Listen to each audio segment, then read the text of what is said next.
Bismillahirrahmanirrahim. Assalamualaikum warahmatullahi wabarakatuh. Waalaikumsalam warahmatullahi wabarakatuh.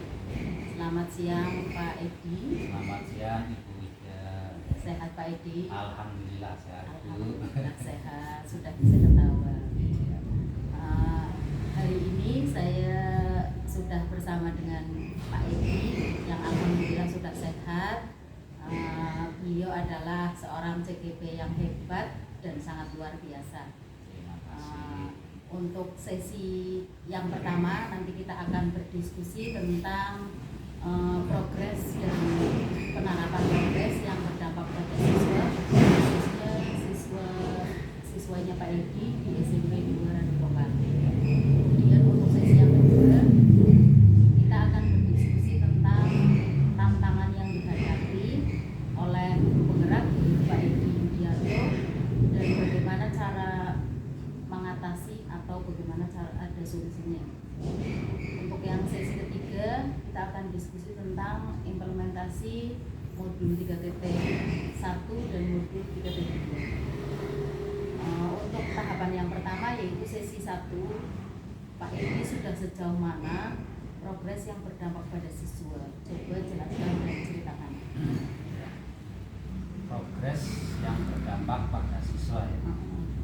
Ini berarti semenjak saya mulai masuk dalam pendidikan guru penggerak itu kan kebetulan di tempat saya ada 4 guru penggerak yang lain, kemudian ada 3 calon guru penggerak, dan ini ada lagi yang lolos 5 orang yang lolos seleksi tahap awal.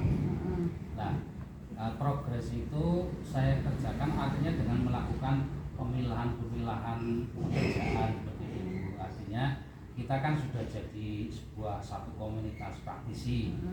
Kemudian akhirnya kita bekerja sesuai dengan mata pelajaran kita masing-masing.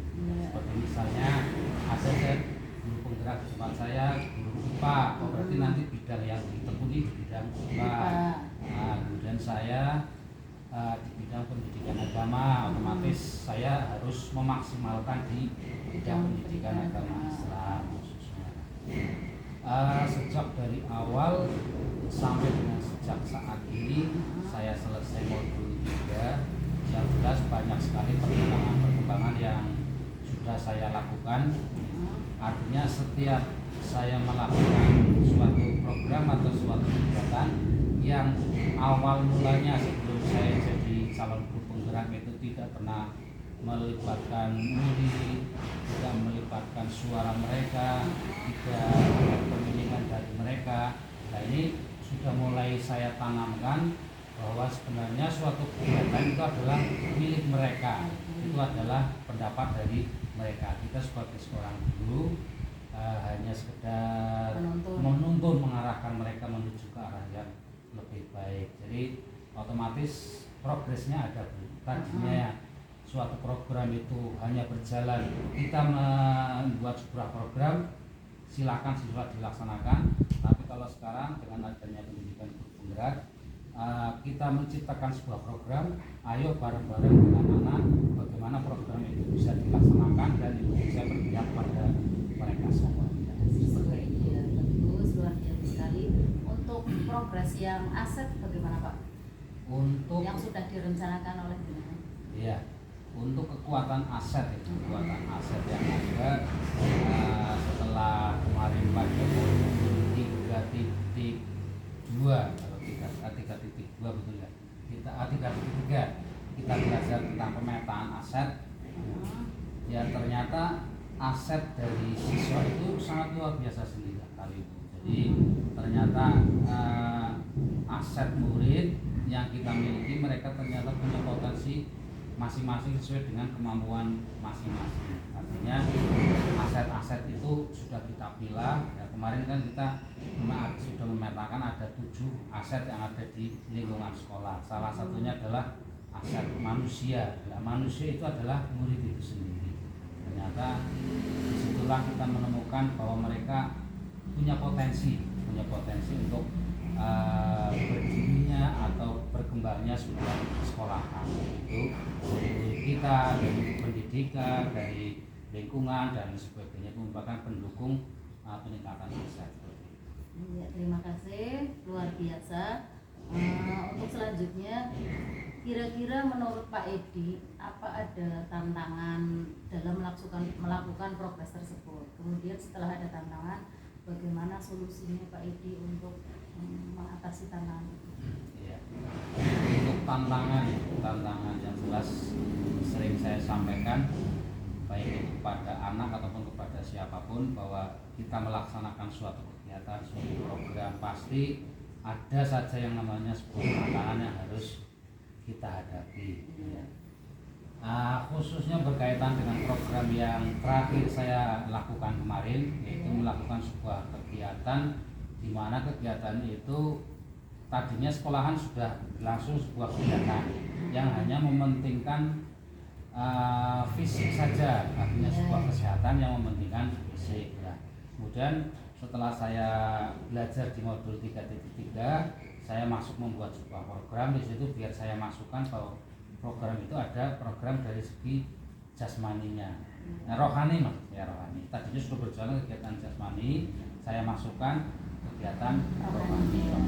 Lah memang karena melibatkan murid itu merupakan suatu program yang baru khususnya buat saya, melibatkan murid itu juga membutuhkan tantangan, artinya belum semua siswa bisa ikut andil dalam memberikan suara atau merasa memiliki sebuah program tersebut, itu belum begitu maksimal. Sehingga dengan adanya tantangan-tantangan semacam itu, kita berkolaborasi dengan guru penggerak yang lain, dengan calon guru penggerak yang lain, ya.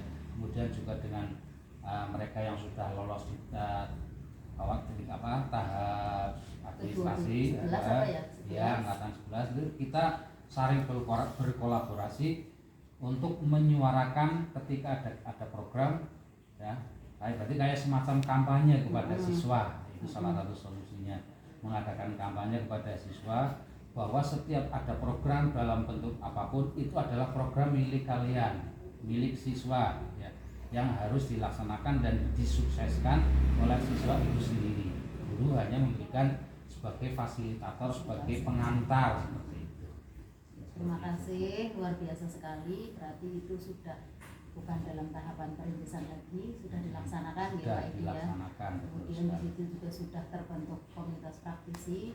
Semoga apa yang direncanakan dan sudah dilaksanakan tidak hanya sampai di berhenti sampai di sini, berarti terus berkelanjutan. Untuk sesi yang terakhir Pak Edi, apa saja pembelajaran yang Pak Edi temukan sebagai bahan untuk perbaikan dalam mengikuti pendidikan guru penggerak? Silahkan Pak Edi ceritakan dan jelaskan hal-hal yang baru yang Pak Edi temui di pendidikan guru penggerak ini. Di pendidikan guru penggerak dari modul 1.1, 1.2, 1.3, 1.4 sampai yang terakhir adalah 3.3, itu semuanya merupakan wawasan yang baru buat saya khususnya.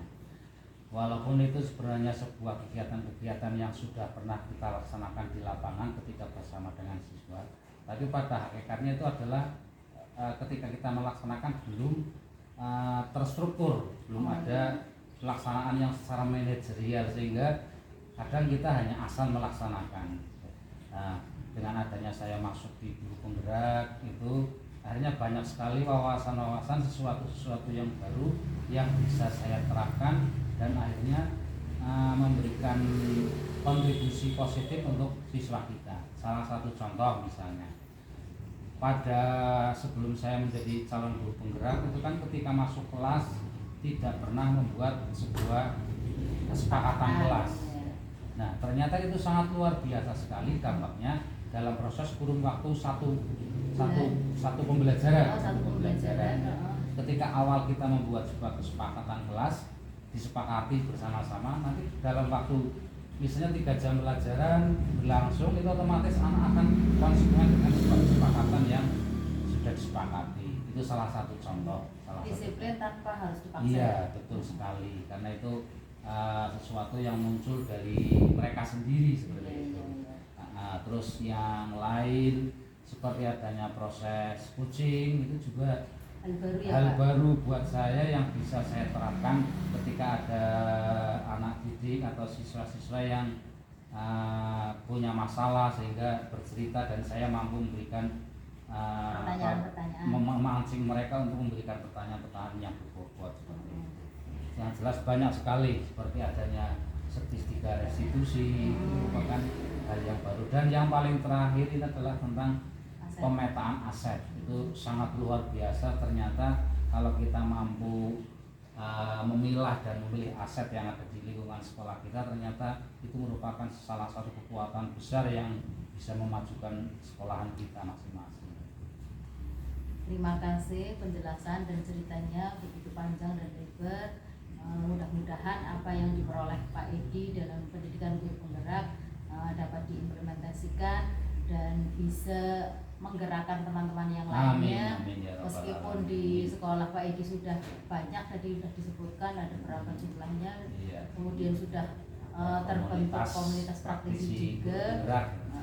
Semoga bisa berkelanjutan dan istiqomah ya Pak Edi ya. Betul sekali. Karena Pak Edi guru agama, itu mudah-mudahan istiqomah. Betul sekali. Terima kasih Pak Edi. Siang hari ini kita telah menyelesaikan kegiatan PI 6. Saya berharap program-program yang Pak Edi rencanakan berikutnya menjadi program unggulan di sekolah Pak Edi, yaitu SMP Negeri 2 Ranupane. Amin, amin ya Rabbal Alamin.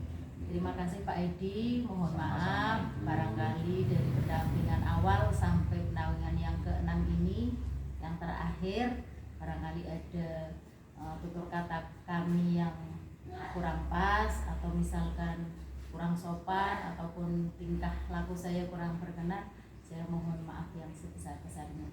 Ya, ya. Terima kasih juga Bu. Saya juga selama bersama dengan Ibu dari pendampingan 1, 2, 3, 4 sampai ini yang ke-6 yang terakhir ya, banyak kalimat-kalimat saya atau mungkin perlakuan saya, mungkin juga penyambutan dari saya pada khususnya Penyambutannya luar biasa Pak Edi.